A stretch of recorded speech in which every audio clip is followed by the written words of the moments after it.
नमस्ते दोस्तों, हमारे YouTube चैनल पर आपका स्वागत है। आज के वीडियो में हम आपके विचारों की महत्व और उनके प्रभाव के बारे में बताएंगे। जैसे विचार वैसा जीवन। हमारे चैनल को सब्सक्राइब करना ना भूले, कृपया सब्सक्राइब कर ले ताकि आप ऐसी ही नए और रोचक वीडियो को देख सकें।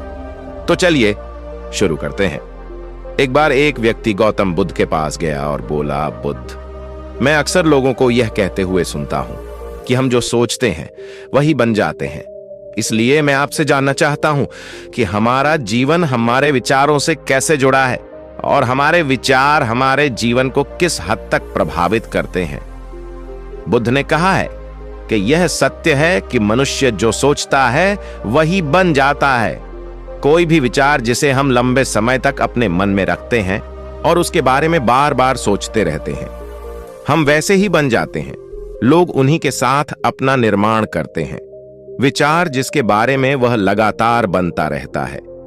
व्यक्ति का चरित्र उसके विचारों से भी बनता है।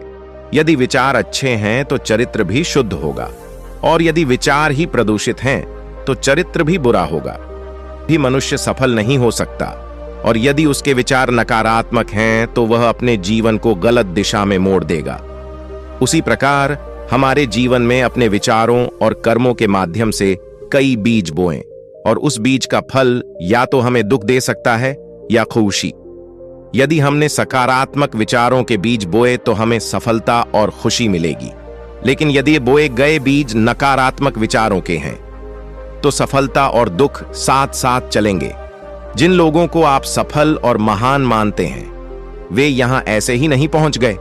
उन्होंने अपने विचारों पर नियंत्रण रखकर अपना चरित्र ऐसा बनाया कि और इसी चरित्र के बल पर उन्होंने महानता की ऊंचाइयों को छुआ। तो मूल रूप से आपके अंदर जो विचार हैं, यदि आपके मन में दूसरों के प्रति क्रोध, ईर्ष्या, घृणा है तो आप बाहर भी वैसे ही होंगे। तो आपको बाहर भी वही मिलेगा। तुम्हें ऐसे लोग मिलेंगे जो तुम्हारे साथ वैसा ही करेंगे। यदि तुम्हारे पास प्रेम, शांति, करुणा है तो तुम वैसे ही बन जाओगे, और आप बाहर भी वैसा ही पाएंगे। और जो ऐसे विचार रखता है उसे सम्मान और प्यार दोनों मिलता है। वस्तुतः मनुष्य अपने जीवन का निर्माता स्वयं है। वह इसे बना या बिगाड़ सकता है। मनुष्य अपने चरित्र का निर्माण अपने कार्यों और विचारों से करता है। अपना समुदाय बनाता है, अपनी किस्मत खुद बनाता है। व्यक्ति ने कहा, लेकिन बुद्ध, मैं अपने विचारों से खुद को कैसे सुधार सकता हूं? बुद्ध ने कहा कि अगर तुम खुद को सुधारना चाहते हो तो सबसे पहले अपने विचारों पर ध्यान देना शुरू करो। तुम्हें यह देखना होगा कि तुम दिन भर क्या सोच रहे हो। क्या तुम दिन भर मन में बुराई और लोगों के प्रति नफरत पाल रहे हो? आपको बस इस बात पर ध्यान देना है कि आप अच्छाई की ओर जा रहे हैं या बुराई की ओर। जब आप अच्छे से समझ जाएंगे कि आपके दिमाग में अच्छे विचार चलते हैं या बुरे, तभी आप अपने सोचने के तरीके में बड़ा सकारात्मक बदलाव कर पाएंगे। आपके अंदर कभी न खत्म होने वाला खजाना है। आप नहीं जानते कि आप क्या कर सकते हैं। आप किस तरह की अद्भुत शक्तियां प्राप्त कर सकते हैं।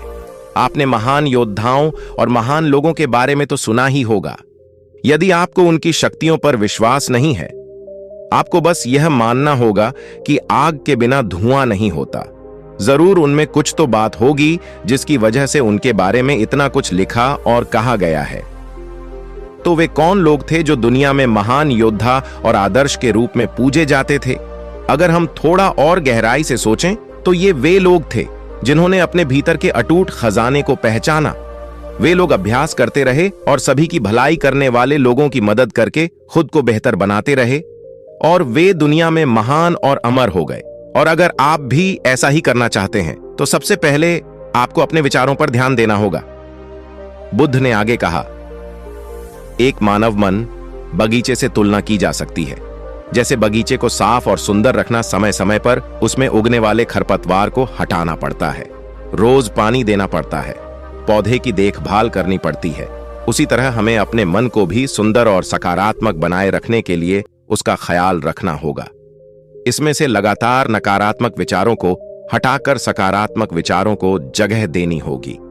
इसके लिए हमें डर, चिंता, नफरत और ईर्ष्या जैसी भावनाओं से खुद को दूर रखना होगा, और इसके लिए आपको अपने अंदर चल रहे विचारों पर लगातार ध्यान देना होगा। किसी भी व्यक्ति के अंदर उठने वाले विचार और उसका चरित्र अधिकतर उसके आसपास के वातावरण और परिस्थितियों पर निर्भर करते हैं। लेकिन इसका मतलब यह नहीं है कि किसी व्यक्ति की स्थिति खराब है, अतः उसके विचार सदैव त्रुटिपूर्ण रहेंगे। वह उन पर ध्यान देकर अपने विचारों को बदल सकता है, और जैसे ही उस व्यक्ति के विचार बदल जाते हैं तो उसका चरित्र और उसके काम करने का तरीका अपने आप बदल जाता है। ये सभी चीजें धीरे धीरे सीखनी होती हैं। विचारों के काम करने के तरीके को समझना होगा। आपको सबसे पहले यह स्वीकार करना होगा कि जो काम सामने वाला कर सकता है वह आप भी कर सकते हैं। आपको बस इसका बार बार अभ्यास करने की जरूरत है, नई चीजें सीखने की जरूरत है।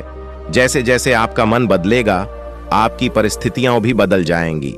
आप जो भी विचार बीज रूप में अपने मन में डालते जाएंगे, यह धीरे धीरे आपके चरित्र और आपके कार्यों में दिखना शुरू हो जाएगा।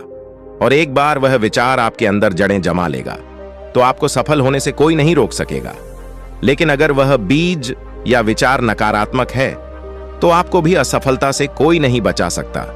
इसलिए अपने विचारों के प्रति बहुत जागरूक रहने की जरूरत है। आप अपने अंदर किस तरह के विचार ला रहे हैं, एक बात हमेशा याद रखें, हमें वह नहीं मिलता जो हम चाहते हैं, बल्कि हमें वह मिलता है जो हम हैं, और हम अपने विचार हैं। इसलिए इच्छा करना और उस इच्छा के बारे में अच्छा सोचते रहना और उसे पूरा करने का प्रयास करना दो बिल्कुल अलग चीजें हैं। क्योंकि इच्छा तो हर कोई करता है, लेकिन उस इच्छा के बारे में लगातार सकारात्मक सोचना और उसे पाने के लिए कड़ी मेहनत करना बहुत ही कम लोग ऐसा कर पाते हैं। इसलिए अगर आप अपनी परिस्थितियों को बदलना चाहते हैं तो सबसे पहले आपको खुद को बदलना होगा। लेकिन ज्यादातर लोग अपनी परिस्थितियों को तो बदलना चाहते हैं, लेकिन अपने सोचने और काम करने के तरीके को नहीं बदलना चाहते। और अगर लोग ऐसे ही रहेंगे तो उनके हालात कभी नहीं बदलेंगे। उस व्यक्ति ने कहा कि बुद्ध, हमारे विचारों का हमारे शरीर पर क्या प्रभाव पड़ता है? बुद्ध ने कहा कि हमारा शरीर हमारे दिमाग का गुलाम है। हम जो भी सोचते हैं उसका पहला प्रभाव हमारे शरीर पर ही पड़ता है। आपने देखा होगा कि जो लोग बहुत अधिक चिंता करते हैं और डरते हैं वे जल्दी बीमार पड़ जाते हैं। साथ ही जो लोग दूसरों से ईर्ष्या करते हैं और हमेशा नकारात्मक सोचते हैं वे भी बहुत जल्द मानसिक और शारीरिक मरी का शिकार हो जाते हैं। और अगर आप ऐसा सोचते हैं तो आपके साथ भी ऐसा ही होगा। इसके विपरीत जो लोग हमेशा खुश रहते हैं वे दूसरों के बारे में अच्छा सोचते हैं, हमेशा स्वस्थ रहने के बारे में सोचते रहते हैं, तो उनकी ऊर्जा एक समान हो जाती है और इस ऊर्जा का सकारात्मक प्रभाव सबसे पहले उनके शरीर पर पड़ता है। क्योंकि जिस व्यक्ति का मन शांत होता है उस व्यक्ति के शरीर की आधी बीमारी अपने आप ही खत्म हो जाती है। हम स्वस्थ रहेंगे या बीमार, यह हमारे आसपास के माहौल और परिस्थितियों के अलावा हमारी सोच पर भी निर्भर करता है। एक कमजोर और बीमार विचार हमारे शरीर को भी कमजोर और बीमार बना देता है। आपने अपने आसपास देखा होगा कि जो लोग बीमार होने से सबसे ज्यादा डरते हैं, जो सबसे ज्यादा बीमार पड़ते हैं, इस डर ने लाखों लोगों की जान ले ली है। इसके विपरीत जो लोग अपने शरीर के बारे में अच्छा सोचते हैं वे स्वस्थ और मजबूत महसूस करते हैं, और जिनके विचार शुद्ध होते हैं उनका शरीर स्वस्थ और मजबूत हो जाता है। वैसा ही हमारा शरीर सिर्फ एक उपकरण है और हमारा मस्तिष्क इस उपकरण को नियंत्रित कर रहा है। जैसे अच्छा भोजन हमारे शरीर के लिए जरूरी है, उसी तरह अच्छी सोच यह हमारे शरीर के लिए भी बहुत महत्वपूर्ण है। जैसे ही आपके विचार शुद्ध हो जाएंगे, इसका सबसे पहला असर आपके शरीर पर दिखाई देगा। एक शुद्ध और सकारात्मक दिमाग आपको कभी भी खराब खाना खाने नहीं देगा। इसलिए सबसे पहले अपने दिमाग को सुरक्षित रखें, फिर यही दिमाग आपके शरीर को हर बीमारी से बचाएगा। यदि कोई बीमार और कमजोर व्यक्ति अपने शरीर को पूरी तरह से स्वस्थ बनाना चाहता है तो उसे सबसे पहले अपने शरीर को ठीक करना चाहिए। विचार और उसका मन उसे प्रकृति के संपर्क में रहना चाहिए, उसे सूरज की रोशनी में रहना चाहिए और एक सेकंड के लिए भी अपने शरीर के बारे में नकारात्मक नहीं सोचना चाहिए। वह जैसा स्वास्थ्य चाहता है वैसा ही उसे महसूस करना चाहिए और पूरा विश्वास है कि वह वैसा बन सकता है। उस व्यक्ति ने कहा, बुद्ध, अब आप मुझे बताएं कि हमारे विचार हमारे लक्ष्य को कैसे प्रभावित करते हैं। बुद्ध ने बताया कि जब तक आपका लक्ष्य आपके विचारों के अनुरूप नहीं होगा, तब तक आपको सफलता नहीं मिल सकती है।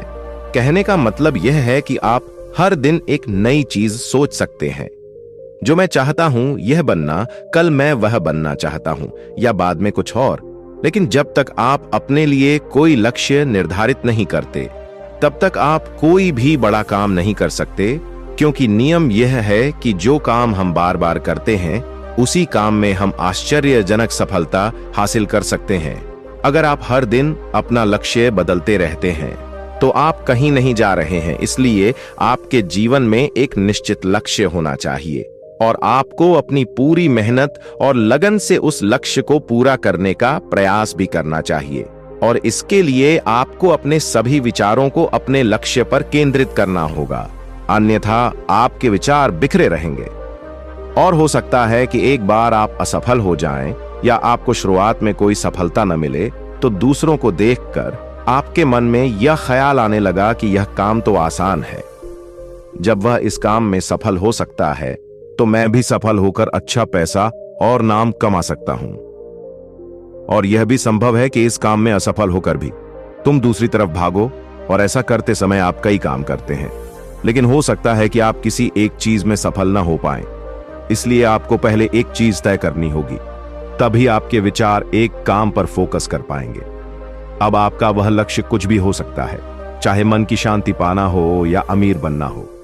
लेकिन याद रखें, लक्ष्य वही है जो आपके विचारों को एक दिशा में केंद्रित रख सके। यदि आप बार बार अपने लक्ष्य हासिल करने में असफल हो रहे हैं, तो इसका मतलब यह नहीं है कि आप इसे हासिल नहीं कर सकते, बल्कि इसका मतलब है कि आपके पास अपने लक्ष्य को हासिल करने का तरीका गलत है। इसलिए आपको अपना लक्ष्य नहीं बदलना है, बल्कि अपनी सोच और अपने काम करने का तरीका बदलना है। अगर आप ऐसा करेंगे, तो आप धीरे धीरे सीख जाएंगे और अपने लक्ष्य तक पहुंच जाएंगे। अपनी असफलताओं से कभी मत डरो। अगर आप कुछ बड़ा हासिल करना चाहते हैं, तो आपको अंदर से बहुत मजबूत होना होगा, क्योंकि चाहे आप कुछ भी करें, लोग अक्सर आपको अपनी बातों से कमजोर और हताश करने की कोशिश करेंगे। इसलिए अगर आप डरेंगे, तो आप अपने किसी भी लक्ष्य में सफलता हासिल नहीं कर पाएंगे, क्योंकि डर आपकी सभी आशाओं को नष्ट कर देता है और आपके सभी विचार केवल आपके डर तक ही सीमित रह जाएंगे।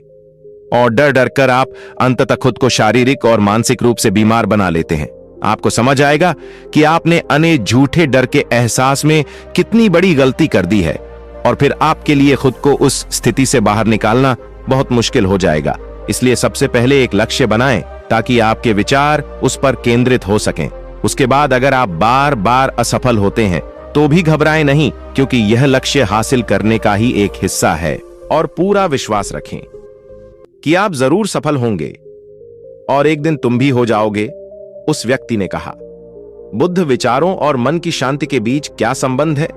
बुद्धा ने बताया कि मन की शांति एक ऐसा खजाना है जिसे दुनिया के 1% लोग भी हासिल नहीं कर सकते, और जिसने यह खजाना हासिल कर लिया है, वह दुनिया के सबसे भाग्यशाली व्यक्ति हैं। वह भीड़ में अलग दिखता है, यह कहना उतना आसान नहीं है जितना लगता है। मन की शांति केवल लंबे समय तक आत्मनियंत्रण के माध्यम से ही प्राप्त की जा सकती है, जब कोई व्यक्ति खुद को समझता है और दुनिया प्यार और प्यार के बीच के अंतर को समझती है। उसके अंदर नफरत, डर और ईर्ष्या जैसी भावनाएं खत्म हो जाती हैं। तब एक दिन व्यक्ति को मन की सच्ची शांति मिल सकती है, और यही हर इंसान का अंतिम लक्ष्य भी है। एक शांत व्यक्ति सबसे खराब परिस्थितियों में भी खुद को नियंत्रित कर सकता है। एक शांत व्यक्ति के पास जितनी मानसिक शक्ति होती है, उतनी किसी और के पास नहीं होती। शांत व्यक्ति का अर्थ है वह व्यक्ति जिसका मन पूर्ण शांत हो, क्योंकि जैसे ही आपका मन शांत हो जाता है, आपके सभी विचार शांत हो जाएंगे, और तब आपको महसूस होगा कि सचमुच आपका दिमाग कितना शक्तिशाली है। जैसे ही आपको मानसिक शांति मिलेगी, आप महसूस करेंगे कि आपकी मानसिक शक्ति इतनी बढ़ गई है कि आपके लिए सब कुछ आसान हो गया है। आप जहां भी हों, आपकी परिस्थितियां जो भी हों, आप खुद को स्वीकार करना शुरू कर देंगे। आप हमेशा खुश रहेंगे। और अगर आप यह मुकाम हासिल करना चाहते हैं तो इसकी शुरुआत आपको अपने विचारों से करनी होगी। अपने विचारों पर नियंत्रण और अपने विचारों पर यह नियंत्रण आप केवल और केवल ध्यान के माध्यम से ही प्राप्त कर सकते हैं। इतना कहकर बुद्ध चुप हो गए और ध्यान करने लगे और वह व्यक्ति भी उनको प्रणाम करके चला गया। तो दोस्तों, उम्मीद करता हूं आपको इस कहानी से एक अच्छी सीख मिली होगी। ये कहानी आपको कैसी लगी हमें कमेंट बॉक्स में कमेंट करके जरूर बताएं और इस कहानी को अपने दोस्तों के साथ जरूर शेयर करें ताकि उन्हें भी इस कहानी से कुछ सीखने को मिल सके। धन्यवाद।